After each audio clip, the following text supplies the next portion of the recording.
नमस्कार.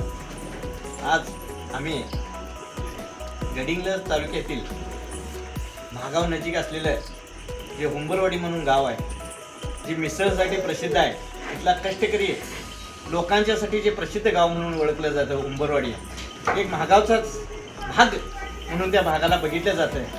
त्या हुंबरवाडी माळाच्या त्या हुंबरवाडी गावातील नारायणी गोटा फार्म या ठिकाणी आम्ही आलेलो आहोत. या गोटा फार्मचे हे मालक व त्यांची ही सर्व फॅमिली या ठिकाणी आमच्याशी बोलण्यासाठी व ह्या गोट्याविषयी माहिती देण्यासाठी उपस्थित आहेत.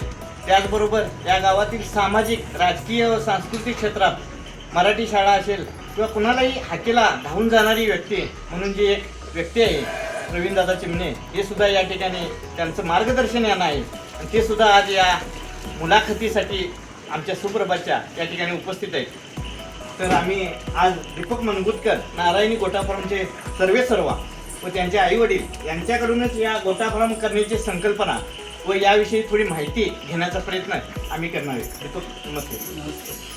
तुम्हाला ही संकल्पना कशी सुचली की आपण गोटा फार्म चालू करावं? कारण तुम्ही अनेक उद्योग क्षेत्रात काम केलेली व्यक्ती आहे. UPSC असेल, MPSC असेल, याचा सुद्धा अभ्यास केला आहे. तुमचं कुटुंब जर बघितलं तर शेतीशी निगडीत आहे. तुमचे आई वडील फार कामानं कष्ट केलेलं आहे त्यांनी आजपर्यंत तुमच्यासाठी.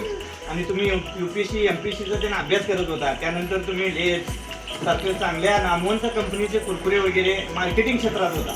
आणि त्यातून आता तुम्ही या इकडं म्हणजे गोट्याकडे वळला. तर ह्याविषयी थोडं आपण या ठिकाणी माहिती सांगावी. या क्षेत्राला वळण्याचं कारण एकच की दूध धंदा असा व्यवसाय आहे, ह्या शेतीशी निगडीत हा धंदा आहे. आणि पारंपरिक व्यवसाय आपला शेतीशी निगडीत असल्यामुळं आणि याच्यामध्ये आवड असल्यामुळं आणि दूध हे आपल्याला दूध हे अमृत मानलं जातं. आणि या दूध हे 12 महिने आमचं चाललेलं उत्पन्नाचं साधन आहे. आणि म्हणून आणि मेन म्हणजे आवड ह्या क्षेत्रामध्ये असल्यामुळे पहिल्यापासून शेती क्षेत्रामध्ये काम केल्या असल्यामुळे आवड निर्माण होती. आणि त्याच्यामुळे या क्षेत्राची निवड करण्याचं माझं कारण. आणि सांगायचं तर एकच की कष्ट केल्याने कुठेही माणूस वाया जात नाही. त्यामुळे कष्टातून करत राहावं, कष्टातूनच माणूस वर येतो. म्हणून हा धंदा मी निवडला. इतर धंदे मी भरपूर केले, मार्केटिंग क्षेत्रावर सुद्धा काम केलं, सगळं केलं. पण मार्केटिंगमध्ये आता सध्याच्या युगामध्ये भांडवलशाही झालेली आहे. त्याच्यामध्ये मार्केटिंगचं स्पर्धात्मक युग झाल्यामुळं तिथेही टिकणं फार मुश्किलचं, जोखमीचं काम झालेलं आहे. म्हणून मी हा धंदा निवडला. त्याच्यामध्ये कष्ट करा, फळ मिळवा, अशा पद्धतीचा धंदा आहे. आणि जनावरांची सेवा ही जे ईश्वर सेवा आहे, त्यामुळे हा धंदा अमूलाग्र मानला जातो. म्हणून हा धंदा निवडला. आणि मेन म्हणजे तुम्ही हा व्यवसाय करायला आहे, बरोबर आहे. तुम्ही म्हणता जनावरांची सेवा ईश्वर सेवा आहे. मी ज्यावेळी या गोट्यामध्ये प्रवेश केला त्यावेळी तुमच्या सौभाग्यवती सुद्धा म्हणाल्या की जसं गोकुळामध्ये श्रीकृष्णानं गायी म्हशी त्यांनी पाळल्या होत्या, तसं आज आम्ही इथं हे केलेलं आहे. खरोखर तुमची संकल्पना चांगली आहे. पण आज रोजी सौभाग्यवती असतील, तुमच्या ही नवीन पिढी आहे, त्यांना हा व्यवसाय आवडणं एवढं सोपं नाही. त्याचबरोबर हा व्यवसायामध्ये खर्च जास्त आहे आणि मिळणारा आउटपुट कमी आहे आणि कष्ट जास्त आहे.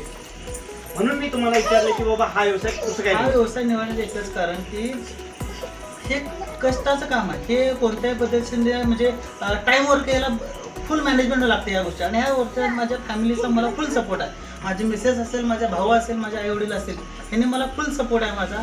भलं मी बाहेरचं कार्य काय काम करत असेल पण मागं माझं सांभाळणारी, गोटा सांभाळणारी दोघं तिथं काम करणारे आहेत. त्यामुळे मनुष्यबळाची गरज असते आणि घरची काम करणारे लोक आहेत. म्हणून हा आणि मेन म्हणजे माझ्या भावाला, माझ्या मिसेसला याच्यात आवड निर्माण झाल्यामुळं मला हा सोपा गेला. आणि इथून पुढे याच्यात सुद्धा ग्रोथ करण्याची ताकद आमच्या तिघांमध्ये आहे. तुम्ही मला सांगा, तुमच्या आता गोट्यात जनावर टोटल किती आहे? तुम्ही त्याचं दूध कसं विकता? आणि त्याचबरोबर इथून पुढे ते जनावरांचं तुम्ही काय काय म्हणजे नियोजन खर्च केलेलं आहे त्याविषयी? सद्यस्थितीला माझ्याकडे 10 ते 15 जनावर आहेत. सध्या 8 ते 9 माझी जनावर दुधावर आहेत. बाकीची मग गाभण आणि इतर छोटी मोठी आहेत. त्यांचं संगोपन करून तीच म्हणजे स्वतःच्या गोट्यात कशी तयार होतील त्या गोष्टीवर भर देऊन आम्ही त्या म्हणजे वासरू संगोपनाचं पण नियोजन केलेलं आहे. आणि इथून पुढे स्वतःची घरची आणि लागलीच तर बाहेरची आणायची ह्या नियोजन पण इथून पुढे. आणि माझं जो दूध आहे मी जास्त करून संस्थेला किंवा डेअरीला दूध माझं कमी असतं. माझं टोटली दूध 60 ते 70% दूध माझं घरगुती विक्री होतं. आणि माझी व्हॅन मी माझ्या भागामध्ये टोटली गल्ली मग घरोघरी जाऊन मी दूध विक्री करतो. आणि माझं दूध इतकं क्वालिटी आहे की आज 4 घरात मी विकणारा माणूस आज 22 घरात माझं दूध जातं. इथून पुढे या मार्केटिंग वाढवून मी स्वतः म्हणजे चांगल्या क्वालिटीचं दूध लोकांना कसं पुरेल त्याच गोष्टीचा मी ध्यान केला आणि इथून पुढे क्वालिटी दूध देऊन लोकांना पण घरपोच म्हणजे आता सध्या नाही, आज आज मला तुम्हाला तेच विचारायचं होतं की आज दररोज पेपरला बातमी येते की या ठिकाणी दूध पकडलं त्या ठिकाणी दूध पकडलं. तर खरोखरच यावर तुम्हाला काय मांडायचं की आता बाबा, सध्या ते काय आले भारतामध्ये दुधाचं उत्पन्न फार कमी प्रमाणात आहे पण दाखवलं जाते आधी की आता तुकाराम मुंडे साहेबांसारखे लोक आल्यानंतर त्याचं उघडपणा आलेलं आहे समोर लोकांसमोर. मग भेसळीच्या दुधामुळे लोकांनाही आता त्या गोष्टी अशा झाल्यात की आम्हाला चांगलं दूध भेटत नाही आहे. मग आमच्याही मनामध्ये आहे की बा लोकांसाठी कुठेतरी चांगलं दूध जावं आणि आम्ही उत्तम प्रतीचं क्वालिटी दूध द्यावे आणि त्याच पद्धतीने तुकाराम मुंडे साहेब सारखे अधिकारी वर्ग आमच्या ह्याच्यासाठी आमच्या म्हणजे या पशुसंवर्धनाच्या खात्यामध्ये आल्यानंतर त्यामुळे आम्हाला दुधाला सुद्धा चांगला आज भविष्यामध्ये आम्हाला एक थोडी दिवसा काय असताना आम्हाला 100 रुपयाच्या घरामध्ये जाण्यासारखा रेट जाण्यासारखा आमच्या आशा आहे आणि तो 100% जाणार. कारण तुकाराम मुंडे सारखी माणसं असल्यामुळं ते साहेब असल्यामुळे आम्हाला सगळ्या गोष्टी ह्या फायदेशीर आहेत. आणि लोकांनाही सुद्धा आज बघायला गेलं तर भेसळीचं दूध मुक्त होऊन चांगलं दूध आणि प्रोटीनयुक्त दूध लोकांना मिळणं खूप गरजेचं आहे. कारण लोकांना इतर खाण्यापेक्षा दुधाचं प्रमाण जर असेल तर नाही त्यांना दूध प्रोटीन खाणारा चांगलं वर्ग चांगला आहे आपल्याकडे. होय. त्यांना तुम्ही जर क्वालिटी दिला तर 100% नारायणी गोटा फार्म हा तुमचा यशस्वी राहणार, त्यात कोणतीही शंका नाही. तर तुम्ही आला ह्या गोटा व्यवसायासाठी घरातल्यांच्या बरोबर जी बाहेरून लोकांनी जी मदत केली, आज घोटा व्यवसाय म्हणजे मी करत असेल सुद्धा माझ्या घरामध्ये माझ्या सपोर्ट सगळ्यांनी केला. त्याचबरोबर आमचे प्रवीण दादा असतील किंवा आमचे तुमच्या मेन म्हणजे तुमचा आम्हाला सपोर्ट भरपूर होता. पहिल्यापासून प्रत्येक गोष्ट कुठलीही गोष्ट असं करत असताना सुद्धा तुम्ही नाही सामाजिक कार्य जरी असलं तर भावासारखा भाऊ म्हणून पण हात देणं पण तितकंच गरजेचं असते. तुम्ही असाल, प्रवीणदा असेल, अर्जुन दिवटेसारखे माणूस ती व्यक्ती असतील किंवा आम्हाला आता माझे एवढं मी जनावर चालू केली पण मला खाद्याचा पैशाचा कधी अभाव न हे करता कुठल्या गोष्टी विचार न करता आमच्या रवी धर्ममूर्ती यांना असतील त्यांनी सुद्धा मला कधी कुठलं खाद्य किती पोती नेतं ते कधी विचार नाही. पण सागर कुलकितकर त्यांनी सुद्धा मला सपोर्ट केलाय.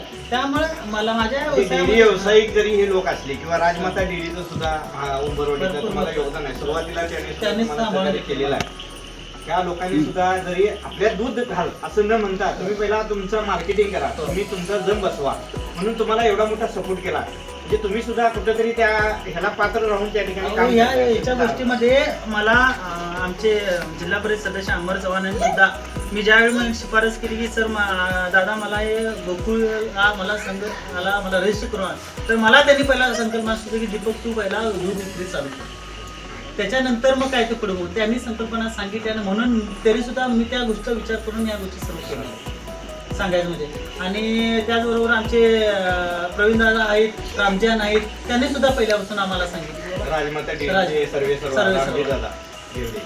त्यांनी सुद्धा आम्हाला खरोखरच आपण जी पद्धतीनं काम करत आहात खरोखरच एक चांगलं आहे. लोकांना मुलांना नवीन मुलांना आदर्श घडवून देणाऱ्या गोष्टी आहेत. या ठिकाणी त्या ठिकाणी इकडे तिकडे फिरण्यापेक्षा असो किंवा प्रत्येकाला संधी नोकरीतच मिळेल, संधी नोकरी मिळायला पाहिजे, आपण PSI ISI व्हायला पाहिजे असं न म्हणता थोड्या लोकांनी असे जर व्यवसाय केले तरच आपला देश चालणार आहे. प्रत्येकाने जर नोकरीच पाहिजे असं म्हटलं तर देश चालणार नाही. आज सुप्रभातच्या माध्यमातून चालू असलेल्या या तुमच्या व्यवसायाला व तुमच्या या पूर्ण जीवनातील घडामोडी होत असलेल्या सर्व कारकिर्दीला आम्ही सलाम करतो व तुमची भरभराट हो मनगुतकर कुटुंबाचे व तुम्हाला जे लोक सहकार्य करतात त्यांना सुद्धा आम्ही या पद्धतीने म्हणजे आमच्या सुप्रभात न्यूजच्या माध्यमातून शुभेच्छा देतो. गेले 2 वर्ष आम्ही सुप्रभात न्यूज हे चॅनल काही कारणास्तव बंद केलं होतं पण ते आज या नारायणी गोटा फार्मच्या माध्यमातून सुरू करून परत एक वेळ आम्ही लोकांच्या मध्ये जे लोक गावासाठी देशासाठी व आपलं कुटुंब चालवण्यासाठी वेळ देत आहेत त्यांचे सुप्रभातच्या माध्यमातून मुलाखती घेण्यासाठी प्रयत्न करणार आहोत. सुप्रभात न्यूजसाठी उदय सोमशेट्टी, कॅमेरामॅन प्रतीक सोमशेट्टी सर, सुप्रभात न्यूज. जय